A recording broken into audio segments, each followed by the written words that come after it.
আসসালামু আলাইকুম। কেমন আছেন সবাই? আশা করি আলহামদুলিল্লাহ সবাই ভালো আছেন। আমার ইউটিউব চ্যানেল ডিলিশিয়াস ডিসকভারি থেকে আপনাদের সবাইকে স্বাগতম।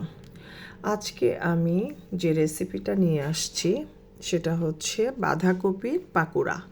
আমি এভরি উইন্টার সিজনে মাঝে মাঝে এটা বানিয়ে থাকি। তো চলুন দেখা যাক কিভাবে এটা আমি তৈরি করব। প্রথমে আমি কিছু বাঁধাকপি নিয়েছি, তারপর এখানে হাফ কাপ আলু গ্রেট করে নিয়েছি, তারপর গাজর কুচি অল্প কিছু, তারপর ধনেপাতা কুচি, পেঁয়াজ কুচি, পরিমাণ মতো কাঁচামরিচ, লবণ স্বাদ মতো, তারপর 2 চামচ কর্নফ্লাওয়ার, তারপর আটা, আপনি ময়দা কিংবা আটা যেটাই হোক, এটা 1 কাপ নিয়েছি। তারপর খুবই সামান্য পরিমাণে আদা রসুন জিরা পেস্ট নিয়েছি। তারপর একটা ডিম নিয়ে নিলাম। আর এগুলো ভালোভাবে এখন আমি হাতে মিক্সড করে নিচ্ছি। আপনি চাইলে হলুদের গুঁড়ো দিতে পারেন, এটা অপশনাল। আর এখন আমার এটা রেডি। আমি চুলায় চলে আসলাম, চুলায় একটি প্যান বসিয়ে দিলাম, তারপর এটা ডুবো তেলে ভেজে নিব যে প্যাটার্নটা তৈরি করলাম। এখন আমার তেলটা হয়ে আসছে, এখানে আমি পাকোড়াগুলো একে একে ভেজে নিব।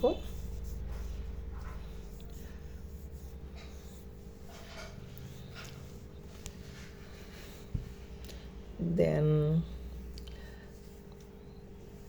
এক পাশ হয়ে এলে আমি আবার উল্টিয়ে দিব।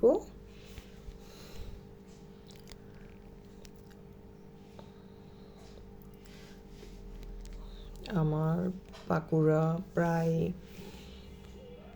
রেডি।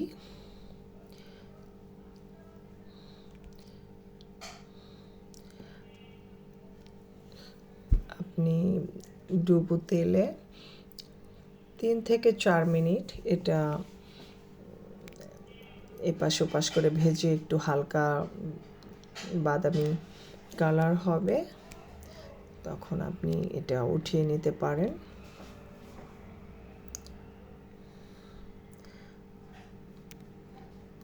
তো এবার আমার পাকোড়া রেডি, এখন আমি উঠিয়ে নিচ্ছি একটা সার্ভিং ডিশে। আমার পাকোড়া কমপ্লিট, বাঁধাকপির পাকোড়া। তো ভিউয়ার্স, কেমন লাগলো অবশ্যই বাসায় ট্রাই করবেন, আশা করি সবার ভালো লাগবে।